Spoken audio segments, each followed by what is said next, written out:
Vou chamar a dona Juscelino para fazer uma leitura para nós.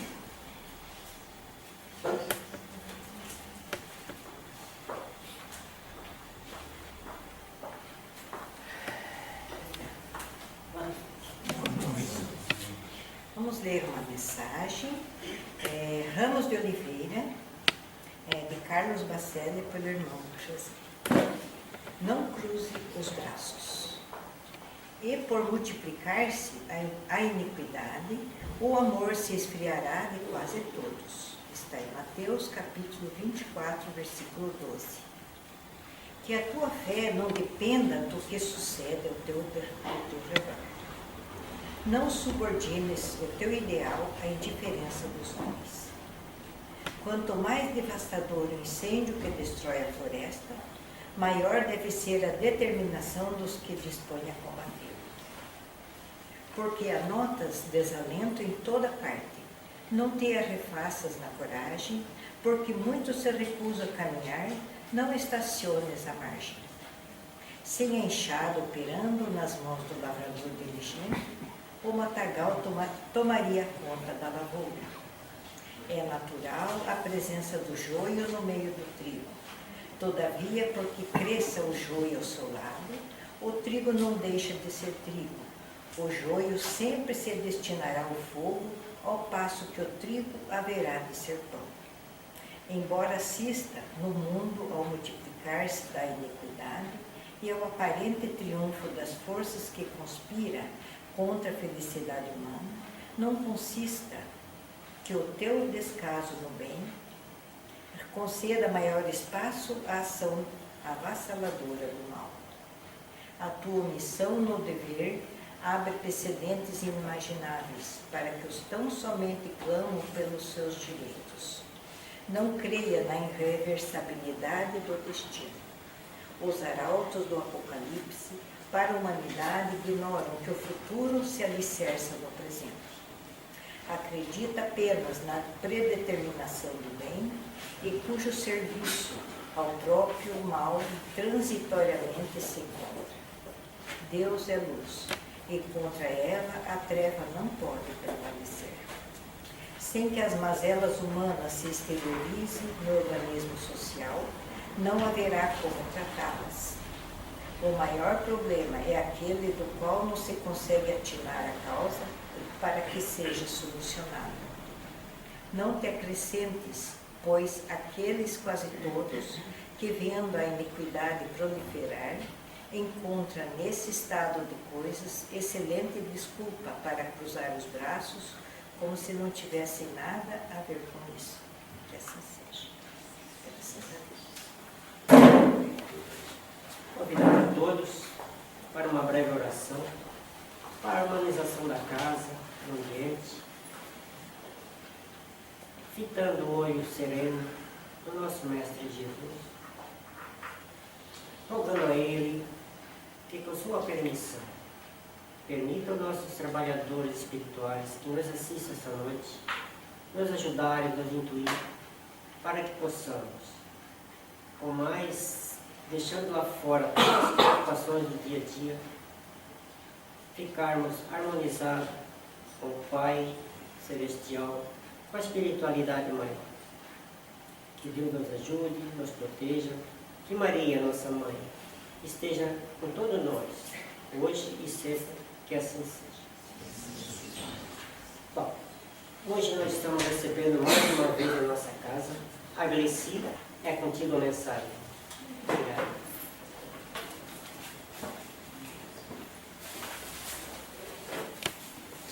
Boa noite a todos. Boa noite. Que a paz de Deus e o amor de Jesus nos envolva mais esta noite. Nós hoje vamos trazer uma mensagem chamada retribuição. A retribuição é um tema explorado no livro Fonte Viva, que através de Chico Xavier, Emmanuel nos passa, então, essas mensagens que vêm nos chamar a atenção sobre determinado tópico, sobre determinada mazela que ainda abrigamos às vezes em nossos corações e faz com que a gente às vezes atrase um pouquinho o nosso progresso. Então, os livros de Chico vêm nos chamar a atenção sobre certos tópicos específicos, justamente para clarear um pouquinho a nossa mente. Mas nós não poderíamos falar de um tema tão bonito como é a retribuição sem buscar uma mensagem no Evangelho de Jesus. Porque o Evangelho de Jesus, meus irmãos, é a boa nova, mas é a mensagem do mais puro amor. É a essência mais pura que a humanidade já pôde receber. E como nos diz o Chico, numa frase que eu acabei de ler quando estava sendo projetado os slides da casa, é que o Evangelho de Jesus, ele está para nós como o sol que fecunda a terra. Se o sol não fecundasse a terra, não haveria nada que sobrevivesse. Então veja a importância do sol para que haja vida em todos os seus segmentos. No reino mineral, no reino vegetal, no reino animal, no reino hominal. Tanto seres orgânicos quanto seres inorgânicos dependem do sol. E o Evangelho de Jesus, para nós, está na mesma posição. Olha a importância de nós cultivarmos, então, o Evangelho de Jesus. Deixar ele entrar dentro de nós. Por isso o Espiritismo não podia estar longe disso. O Espiritismo é o Evangelho de Jesus redivivo. Então a missão de nós, espíritas, é pelo menos trazer a mensagem do Evangelho na sua maior simplicidade para que todos possam compreendê-lo diante da mensagem que a gente se propõe a reproduzir ou a explanar. E esse é o nosso propósito.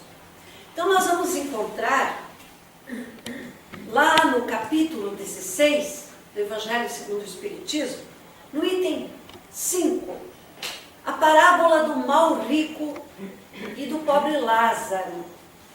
Esse capítulo do Evangelho é aquele capítulo que fala, não podemos servir a dois senhores. Ou seja, não podemos servir a Deus e a Mamon ao mesmo tempo. Mamon, o Deus da riqueza, para que a gente possa saber o que é, né? O que é isso tudo. Muito bem. Então, lá nessa passagem, nós vamos encontrar Jesus falando da seguinte forma. Havia um homem muito rico. Vivia ele na maior riqueza. Possuía ele uma mesa farta, possuía ele muito conforto e se deleitava dia e noite com os seus bens. Mas também havia um pobre coitado, coberto de feridas e de chagas, que não tinha nada, nem o que comer. E permanecia este homem ao redor da casa do rico, esperando que se jogasse a eles algumas migalhas daquilo que eles comiam para lhe mitigar a fome. E o que era raro acontecer, deles jogarem as migalhas a este pobre coitado chamado Lázaro. E então, os cães é que vinham lamber as feridas de Lázaro para lhe dar um pouquinho de conforto diante daquele sofrimento atroz, tendo o corpo coberto de chagas. Um dia Lázaro morreu e foi para o seio de Abraão, no reino dos céus, diz a parábola. Passado um período, também o rico desencarnou. E imediatamente foi ele lançado às trevas. E então, sofrendo toda sorte de dores e sofrimentos, o rico implora ao pai Abraão, vendo que Lázaro estava à sua direita: Pai Abraão, por favor, mande que Lázaro molhe o dedo na água e venha aplacar a minha sede, porque não aguento mais o calor das trevas onde me encontro. E Abraão olha para o rico e diz: isto não é possível. Primeiro, porque tu já recebeste tudo o que tinha merecimento enquanto estavas na terra. Usufruíste de tudo e nada fizeste de bom. Lázaro sofreu com paciência e resignação todas as dores e todas as necessidades que a vida material lhe impingiu, sem nunca reclamar. Portanto, Lázaro está no gozo e tu estás a sofrer. Além disso, há uma distância muito grande entre vós e nós, de forma tal que tu não podes vir até nós, e nem nós poderemos ir até vós. E então o rico diz: Pai Abraão, então por favor, pede a Lázaro que volte à terra e visite o meu pai, aonde lá ainda tenho 5 irmãos, para que ele os alerte de tudo que eu estou passando e que façam diferente, para que não venha lhes acontecer o que está acontecendo comigo. E o pai Abraão lhe responde: eles têm Moisés e os profetas, que os escutem. Mas pai Abraão, por favor, mande Lázaro até lá, porque se Lázaro for, eles irão ouvi-lo. E então Abraão diz: se eles não escutam Moisés e nem os profetas, nem que Lázaro ressuscite, eles acreditarão.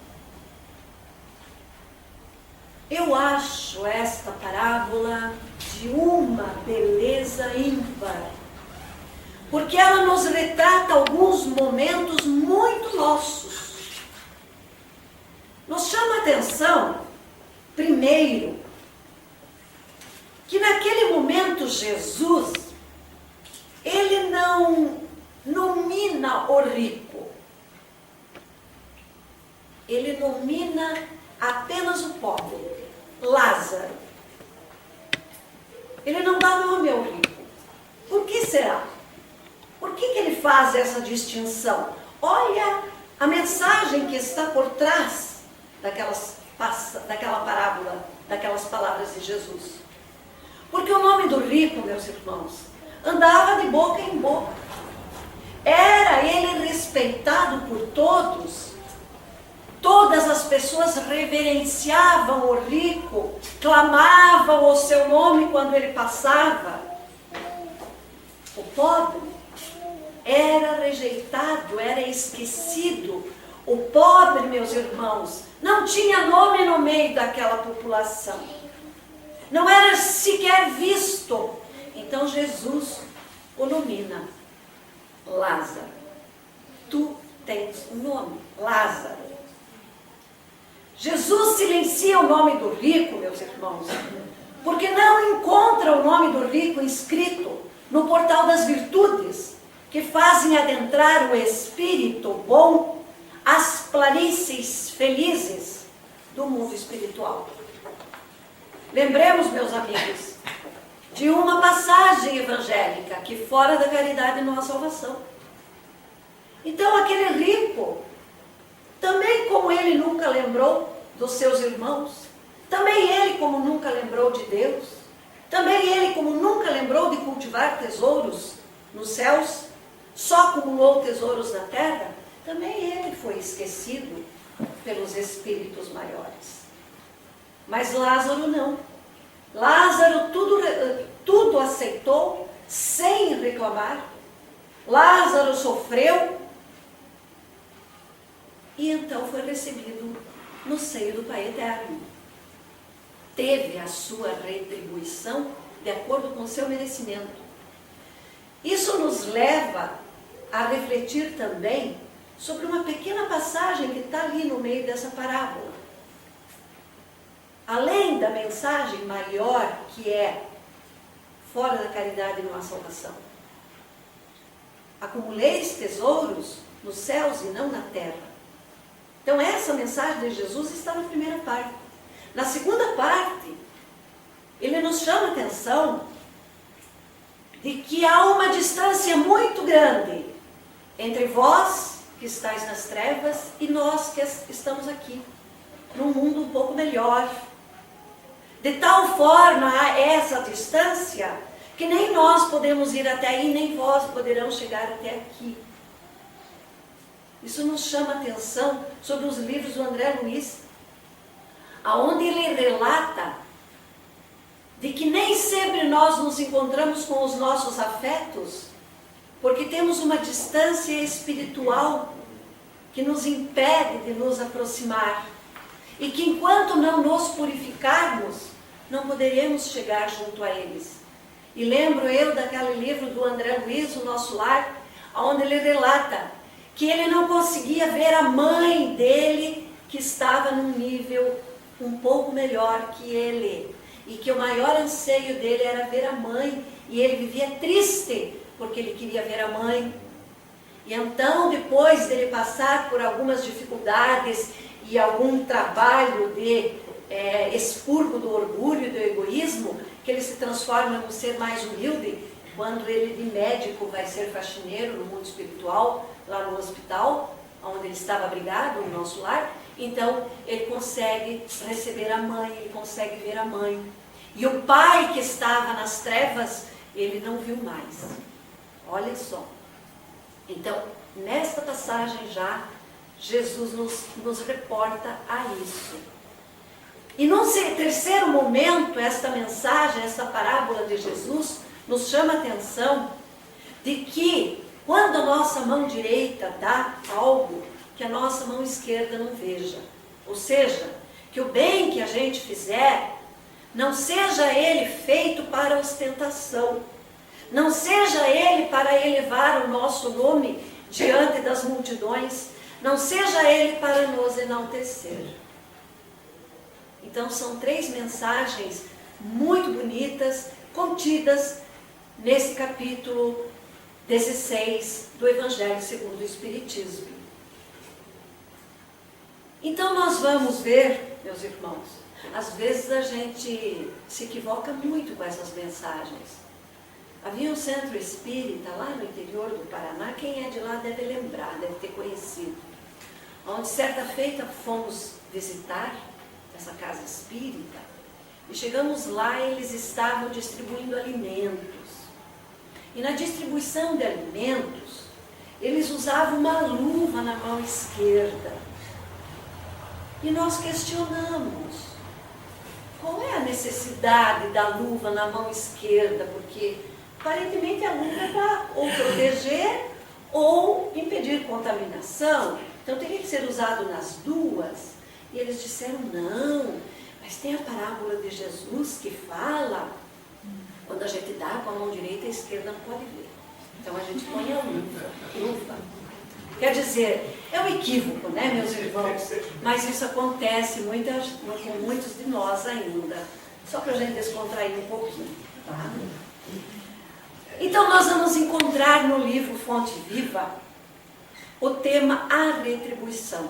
Está no capítulo 22, foi escrito pelo nosso grande espírito Chico Xavier, através da sua mediunidade. Então Emmanuel vem nos falar sobre a retribuição. E ele começa essa mensagem dizendo assim, está lá em Mateus. Pedro disse-lhe, Pedro disse a Jesus, e nós, que deixamos tudo o que tínhamos e te seguimos, o que receberemos?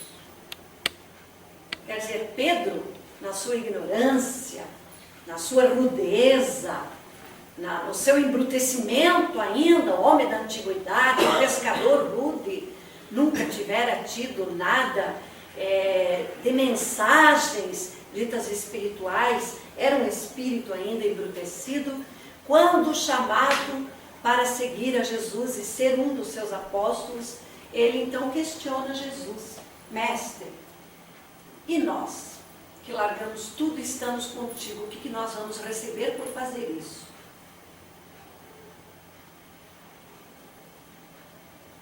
Então esse questionamento já vem desde a antiguidade, né? Quer dizer que se a gente ainda já faz esse questionamento hoje, a gente tem que se dar o perdão, porque ele é mais antigo do que a gente possa imaginar.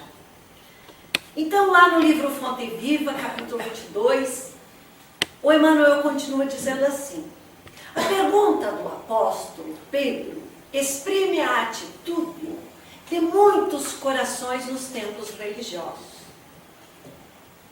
Será que isso é verdade? Quando a gente chega numa casa espírita ou em qualquer denominação religiosa que a gente abraça uma causa, que a gente é chamado ao trabalho, o primeiro pensamento nosso é a retribuição, não é verdade? A gente quer algo em troca.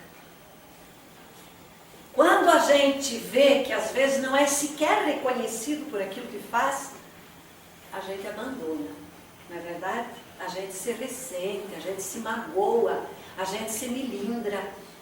E às vezes a gente acaba renegando um trabalho maravilhoso que nos daria um passo largo rumo à nossa perfeição moral, se a gente se dobrasse ao orgulho e agisse com mais humildade. E esquecesse um pouco da retribuição, de ter algo em troca por aquilo que estamos fazendo. Mas, continua Emmanuel, consagra-se o homem a determinado círculo de fé e clama de imediato: o que eu vou receber por fazer isso? Essa ainda é uma realidade nossa. Nós ainda fazemos este processo, meus irmãos. A virtude da gratuidade, ela é igual a não esperar recompensa por aquilo que fazemos. A virtude da gratuidade é não esperar retribuição pelo bem que praticamos aos outros. E o nome desta vivência chama-se generosidade, que muitas vezes nós ainda nos esquecemos de sermos generosos, porque só corações generosos, meus irmãos, sabem ser gratuitos. Dar sem nada receber. Só coração generoso sabe dar sem esperar nada em troca. Nós, infelizmente, estamos sempre barganhando. Quando a gente se sente em dificuldade, a gente corre a Deus. Ah, meu Deus, ajude que meu filho e minha filha passe no vestibular, que eu te prometo que eu vou fazer isso. Vou dar uma cesta básica para a casa espírita. Vou dar isso, vou dar... A gente está sempre fazendo barganha. A gente não sabe dar sem receber nada em troca. A gente não sabe ainda amar por amar. Querer o bem por querer o bem. A gente não sabe fazer o bem sem aguardar uma recompensa. Porque fazer o bem sem aguardar recompensa, meus irmãos, é a verdadeira prática do amor. Porque a caridade, segundo Joana de Ângeles, e eu acredito que ela está certa quando diz isso, a caridade é o amor em ação. Só pratica a caridade quem ama. Quem não ama não pratica a caridade.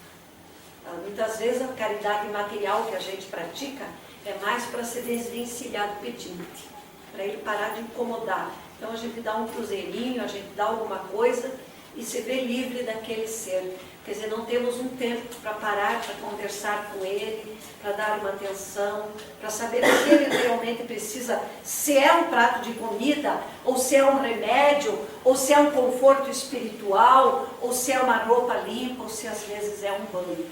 A gente não faz esse trabalho.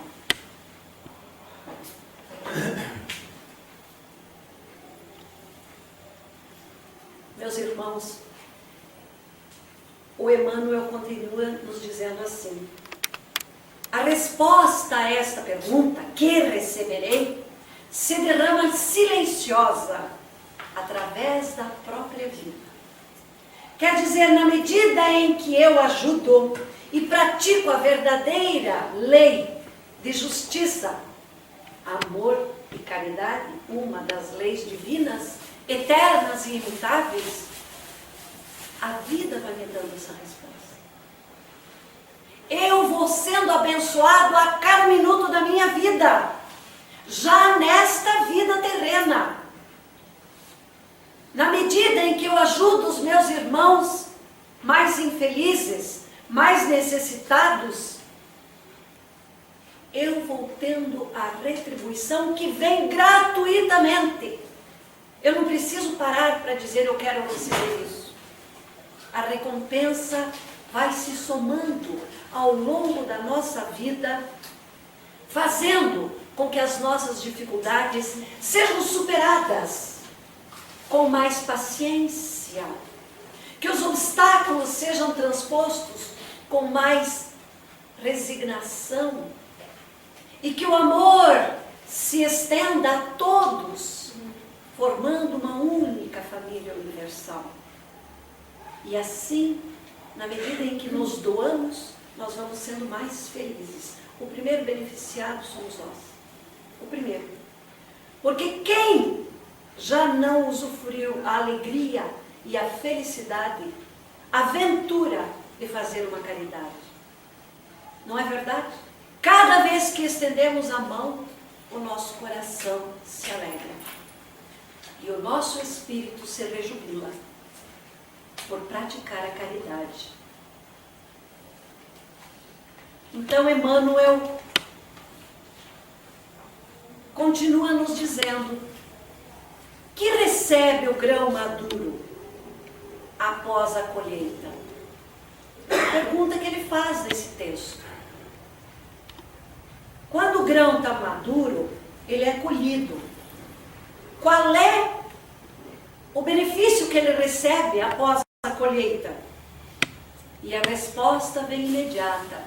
O grão, quando está maduro e é colhido, ele recebe o triturador que o ajuda a purificar-se.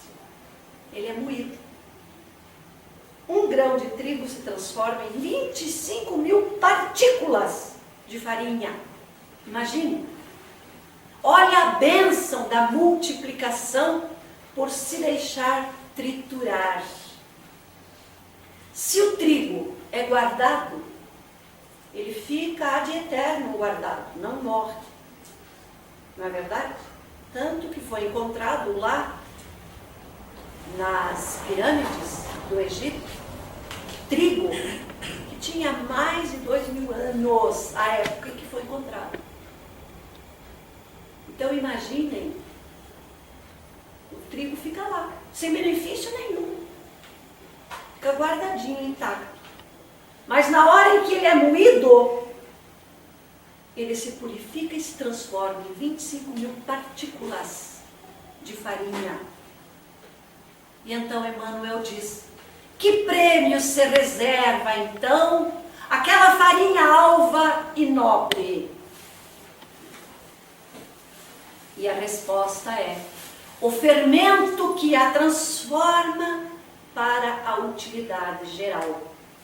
Quer dizer, a farinha alva e nobre, aquelas 25.000 partículas que se desfaz com o triturador, recebe o fermento que vai transformar aquilo para a utilidade geral. Que privilégio caracteriza o pão depois do forno? E então aquela massa que vai ao forno, sob o calor do fogo, olha só, Primeiro o triturador, depois o trigo, aliás, depois o fermento, depois o forno, para se transformar no pão. E que privilégio tem o pão? E a resposta é a graça de servir, a graça de alimentar, a graça de mitigar a fome daqueles que sobrevivem do pão material. E Emmanuel, então, continua. Não se formam cristãos para adornos vivos do mundo, e sim para a ação regeneradora e santificada da existência. Quantos de nós estamos no planeta Terra achando que estamos a passeio? Estamos de férias. Quantos trabalhadores, quando chamados ao trabalho, eu não estou pronto. Me perdoe, eu não estou pronto. Não é ainda o meu momento. Recua. Concordo que pronto, dizer que está pronto, é um orgulho muito grande. Nenhum de nós está pronto. Nós somos seres em evolução. Num planeta de provas e expiações, que está na segunda categoria da sua evolução, de 5 processos evolutivos. Primitivismo, provas e expiações, regeneração, ditosos e felizes, e planetas mais evoluídos, mais superiores.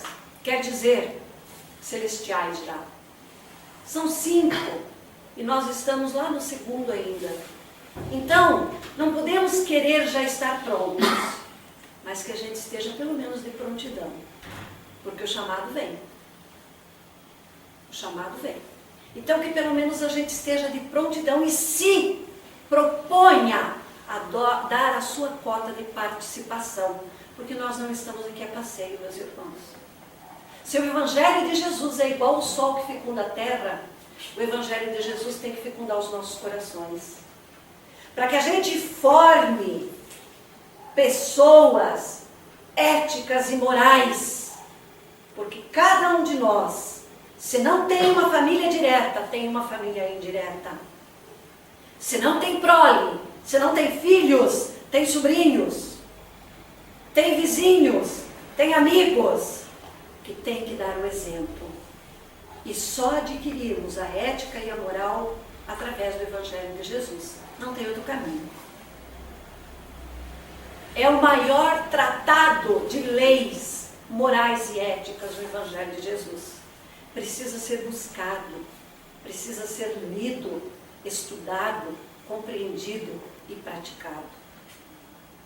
Como nós sabemos, Kardec coloca que o Espiritismo é o Evangelho de Jesus redivivo. Então Kardec faz uma colocação muito interessante. Muitos de nós agem da seguinte forma.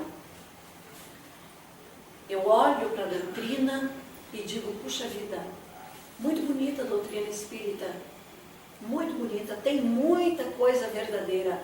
Acho que é uma coisa boa para a humanidade, mas não passo disso, fico só no elogio.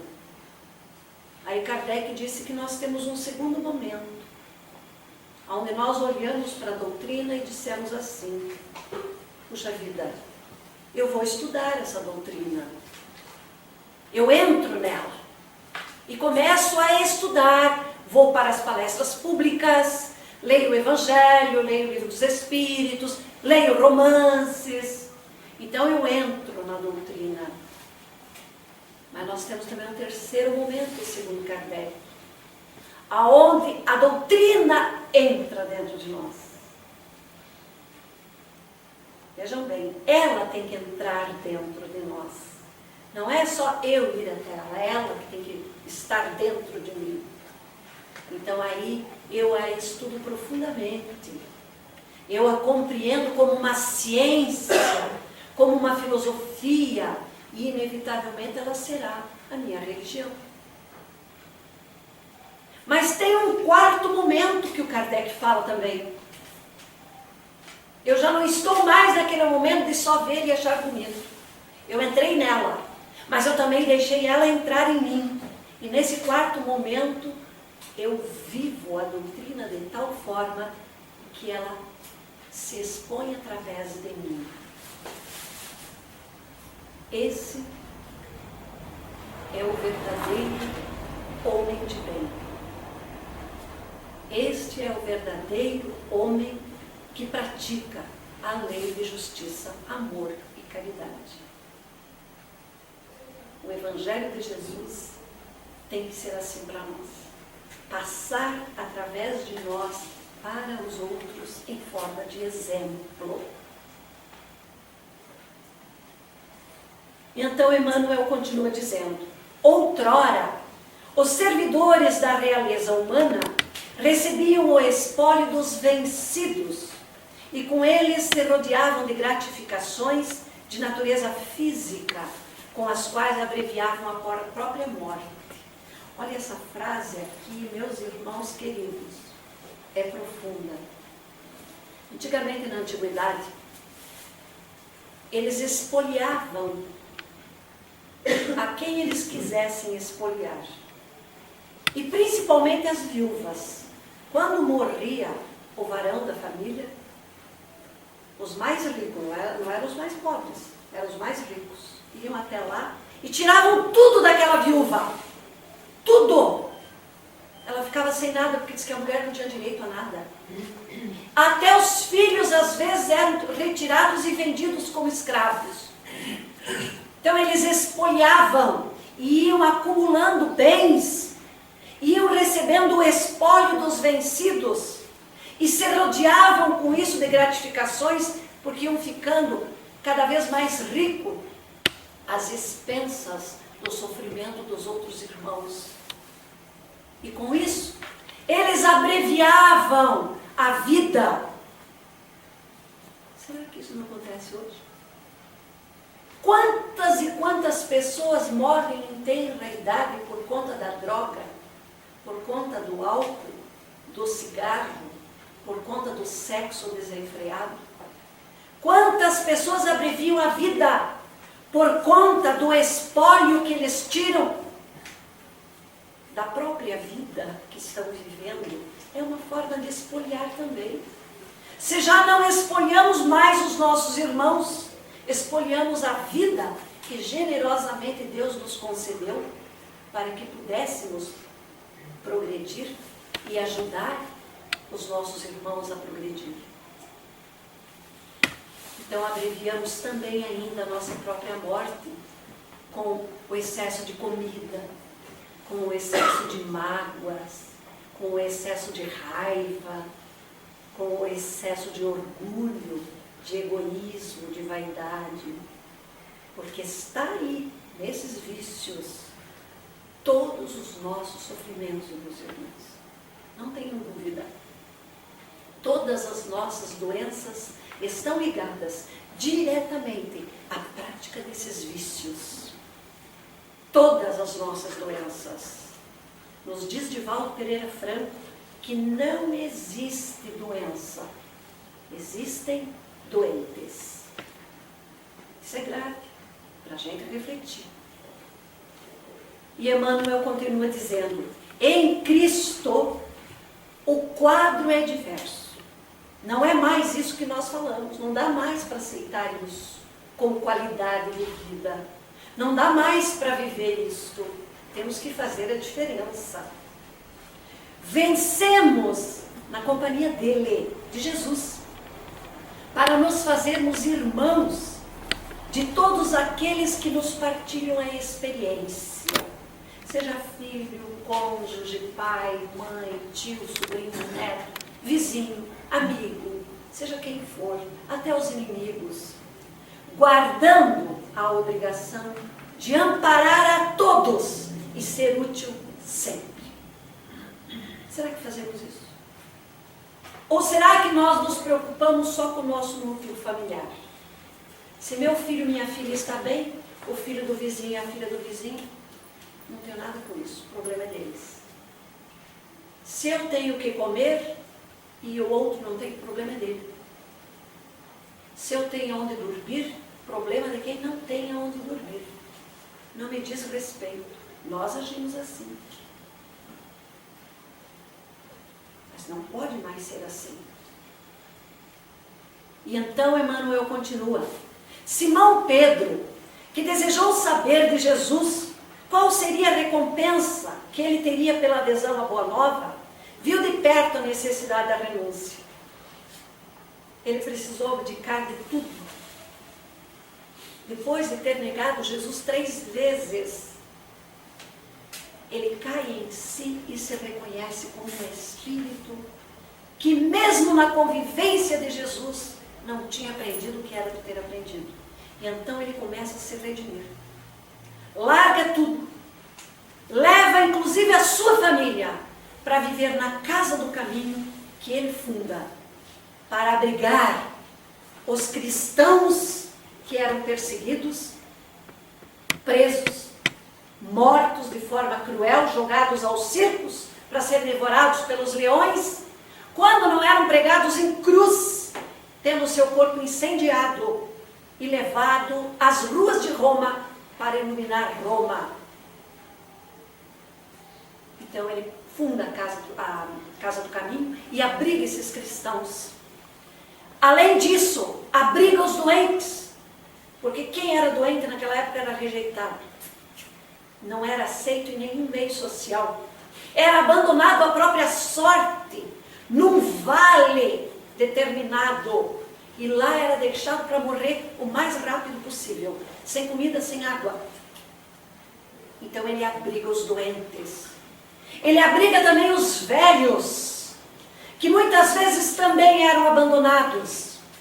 Ele abriga as viúvas, que eram espoliadas. E ele abriga as crianças órfãos.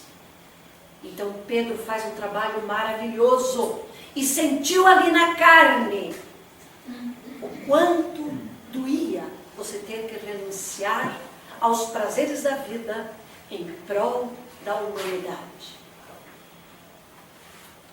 Quanto mais acendia a fé dentro de Pedro, maior testemunho de amor à humanidade era exigido dele. Tanto que morreu também Pedro crucificado. E diante da sua gratidão pela doutrina de Jesus, ele disse: não sou digno de ser crucificado como meu mestre. Então me crucifiquem de cabeça para baixo. Não quis ele violar a grandeza de Jesus e preferiu ser crucificado de cabeça para baixo. Já não se pede mais para nós, meus irmãos, a renúncia da própria vida. Só se nos pede a renúncia dos nossos vícios e que nos tornemos seres virtuosos, homens de bem. Quanto mais conhecimento Pedro adquiria, a mais ampla caridade foi ele constrangido, até o sacrifício extremo de morrer na cruz. Portanto, se deixaste, pois, por devoção a Jesus, os laços que te prendem às zonas inferiores da vida, recorda que por felicidade tua recebeste do céu a honra de ajudar, a prerrogativa de entender e a glória de servir. Olha o que Emmanuel nos diz. Se por devoção de Jesus nós já conseguimos renunciar a muitos dos nossos vícios e já nos elevamos um pouquinho na categoria de espíritos, vamos recordar que para a nossa felicidade nós recebemos a honra de Deus de ajudar. Recebemos a prerrogativa de entender os nossos irmãos de natureza ainda retardatária, irmãos ainda equivocados, irmãos que ainda se comprazem no mal e na crueldade, e que recebemos também a glória de servir. E isso é uma grande bondade de Deus, de nos dar a oportunidade da reencarnação para sermos provados se aprendemos a lição da boa nova, se somos humildes, se temos fé, se somos seres generosos, se temos abnegação, se sabemos renunciar, se sabemos praticar a caridade e, sobretudo, se amamos a todos os nossos irmãos de forma igual, sem distinção, sem fazer diferença. E essa renúncia, meus irmãos, ela é tão importante para a nossa vida, que ela nos leva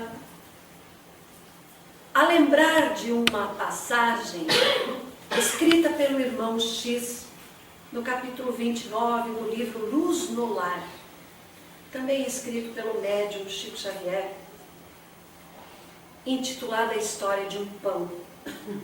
Então, nesta passagem, nós vamos ver o irmão X relatando que Barrabás, quando morreu, esbravejou, se revoltou, e ainda não consciente naquele processo de perturbação profunda, ele ronda a sua casa em busca da família, dos seus bens, porque ele possuía muitos bens que ele havia roubado. E quando ele procura pela sua residência, pela sua mansão, como diz o irmão X, e procura pela sua família, ele vê que a sua mansão havia sido vendida pela viúva, e que tudo aquilo que ele possuía de valor, tapetes caros, jarrões de prata, tesouros incalculáveis, ouro, tigelas de porcelana, tudo estava sob a tutela dos leiloeiros, e os seus herdeiros questionavam a miséria que viria do leilão dos seus bens. Brigavam entre si. E então, revoltado mais e com maior tristeza, ele sai desesperado em busca dos amigos, para ver se ele encontra um conforto e uma explicação por tudo aquilo que lhe acontecia. E então, se achegando aos seus amigos de infância, com os quais ele tinha certeza que encontraram uma palavra de conforto, ele ouve falar do seu nome de forma indigna, aonde eles criticavam a sua usura e a sua crueldade ao despojar os seus irmãos dos bens que tinham para uso de si próprio. Então ele sai mais revoltado e triste ainda, e chora profundamente, e se encontra nas trevas. E lá, naquele profundo sofrimento, ele então chora, com o choro que lhe vem da alma. E de repente, caminhando enlouquecido, ele se encontra num lugar aonde ele vislumbra algumas luzes que não compreende de onde vem, e se vê frente a um pórtico majestoso, e em frente a este pórtico majestoso ele encontra um anjo, e ele observa que aquele pórtico majestoso é a casa de orações e de prece, construído no reino das trevas para socorrer os que se lembram de Deus. Então ele chega diante do anjo, chorando e se lamentando, conta a sua vida, desfia o rosário de sofrimentos, e pergunta ao mesmo tempo àquele anjo: que luzes são essas? E o anjo diz: cada luz que tu vês sair da terra em direção a este lugar é uma prece de agradecimento que alguém faz na terra por uma caridade que recebeu. Ele baixa a cabeça e diz: coitado de mim, eu nunca fiz a caridade para ninguém, E então o anjo diz: está certo, Barrabás. Tu foste um homem cruel, despojastes as viúvas, deixaste na orfandade muitas crianças, apressastes a morte dos anciãos. A tua crueldade tirou a vida de muitos pais e de muitas mães de família, e só enriqueceste da matéria. Porém, Barrabás, olha naquela direção. E Barrabás ergue os olhos e vê uma pequena estrela que brilha. Era uma pequenina luz. Então o anjo lhe diz: é uma oração que alguém fez por ti. E ele diz: pobre de mim. Quando foi que eu fiz alguma coisa de boa na terra para ser digno de receber uma gratidão que se acende para iluminar a minha vida? E então o anjo lhe diz: há 32 anos, Barrabás, socorreste um pequenino enfermo e faminto e deste a ele um pão. E então Barrabás se lembra: Joaniquim, o pobre abandonado, rejeitado por todos. E então o anjo diz: ele mesmo. O único pão que deste a ele, por toda a vida ele orou por você em agradecimento, porque foi aquele pão que lhe deu forças para continuar vivendo. E então Barrabás chora, arrependido, e o anjo lhe diz: agora siga aquela estrela. E então Barrabás vai em direção àquela luz e se encontra na terra.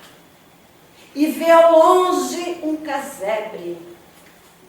E se aproxima um pouco mais e vê um homem de mais ou menos uns 40 anos, de enxó na mão, cortando lenha. E quando ele se aproxima, ele reconhece Joaniquim, o menino que ele dera um pão. E ele corre em direção àquele homem encarnado, ele espírito, e abraça aquele ser, agradecido pela prece que ele fizera, pela sua iluminação espiritual.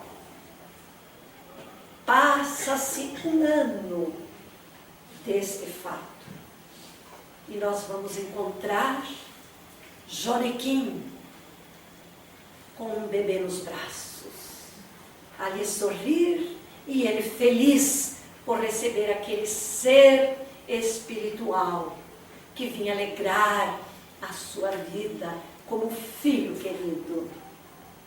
E então, meus irmãos, era Barrabás que pela caridade de um pão receber a graça e a misericórdia de Deus de reencarnar.